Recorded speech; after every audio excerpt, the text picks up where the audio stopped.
Hey, shalom, shalom, shalom, brother Bakwash, back on the scene, back on the YouTube scene. Got a few things on the brother's mind, a few things on a brother's mind, something on my mind, something on a brother's mind.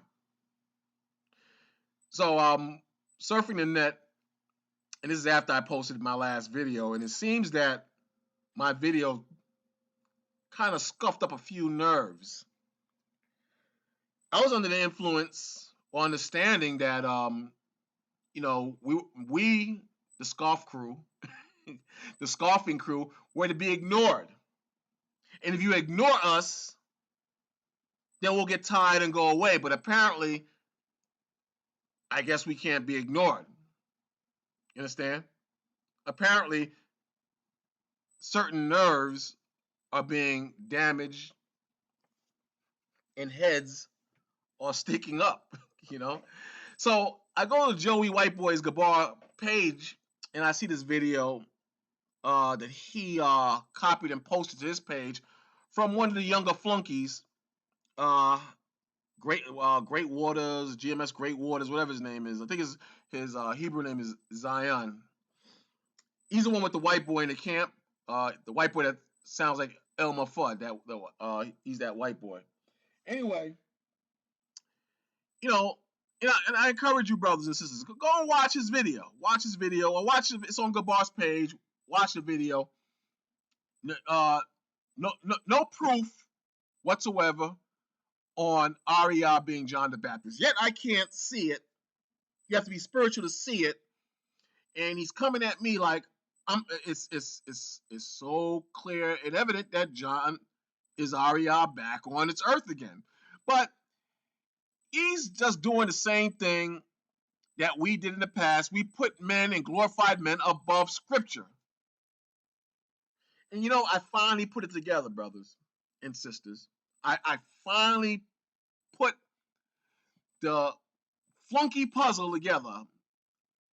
See, to be flunkatized is to follow man rather than the scriptures. And to be a flunky for some men is hereditary. In other words, the flunky spirit you inherit from your elders.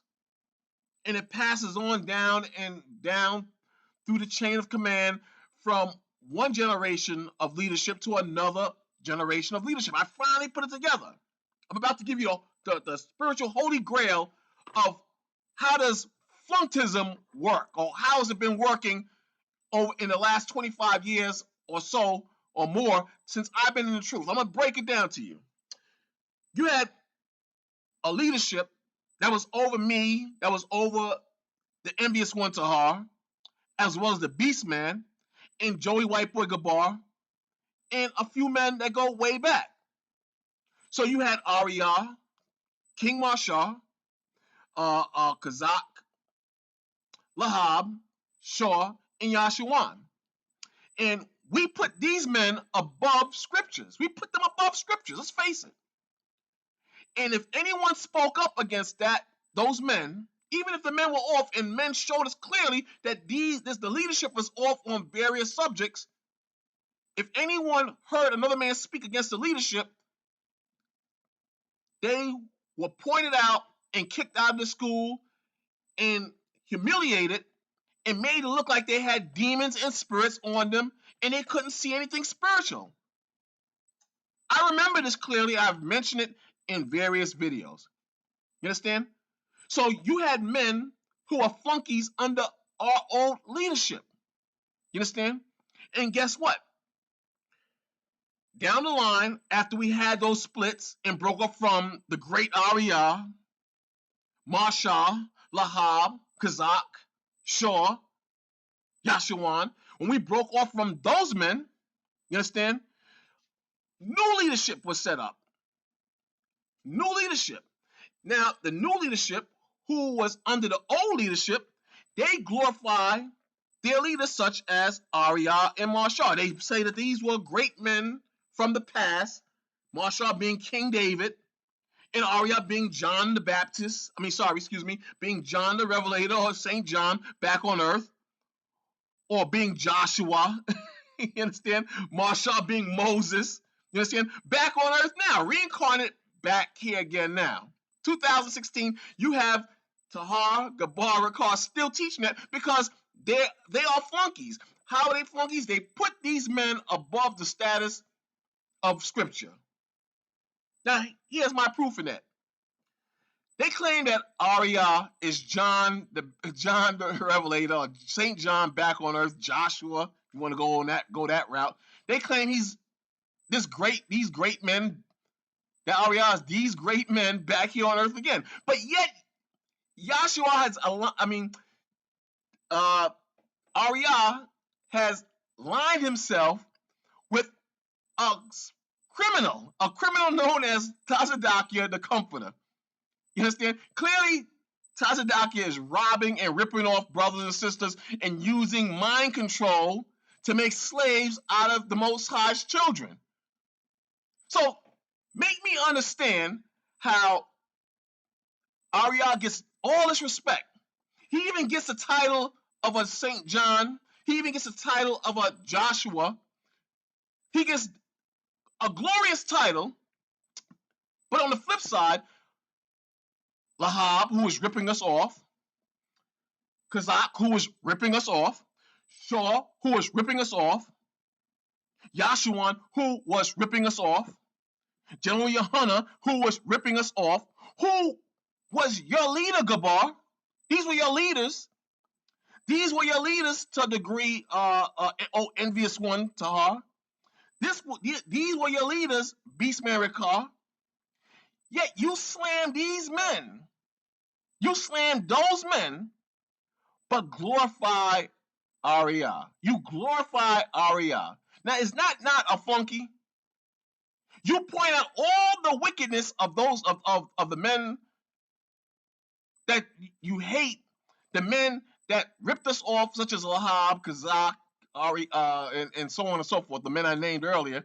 You point out all their wickedness and what they did and how they ripped us off. You go into Central Command. You say that General Yohana is a thief.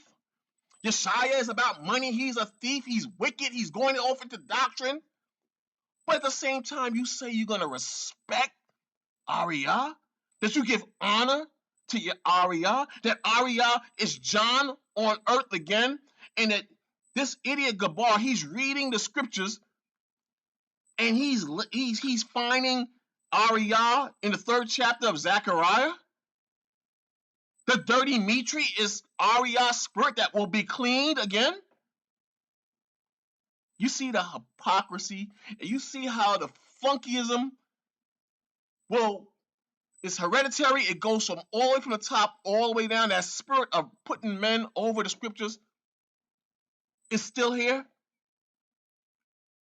See, Tahara and these men, they're doing the same thing that you younger men are doing. They're doing the same thing. It's just a different way, slightly different. They're glorifying men, and you younger brothers, you're doing the same thing. You're glorifying men. You're glorifying men on this earth. You're doing the same damn thing. And you don't want to admit it. You don't want to admit it. Titus is the 3rd chapter, and the 2nd verse. It says, to speak evil of no man. Titus 3 verse 2. To speak evil of no man. You speak evil against Lahab. Just the other day you were speaking evil against Lahab. You speak evil against Yashuan. You speak evil against General Yohana. Do you realize that these men were over Gabar and Rakar? And these same men, Gabar and Rakar, speak evil of General Yohana, of Lahab, Yashuan, Yeshaya, but give Arya a pass? And Arya still with the rip-off program? Arya still ripping off brothers uptown? Yashuan, we don't know what they doing now. But we know what Arya's doing, yet Arya's John is going to wake up.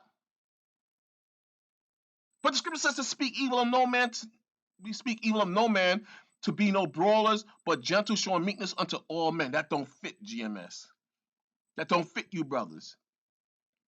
3rd verse. For we ourselves were sometimes foolish, disobedient, deceived, serving diverse lusts and pleasures, living in malice and envy, hateful and hating one another.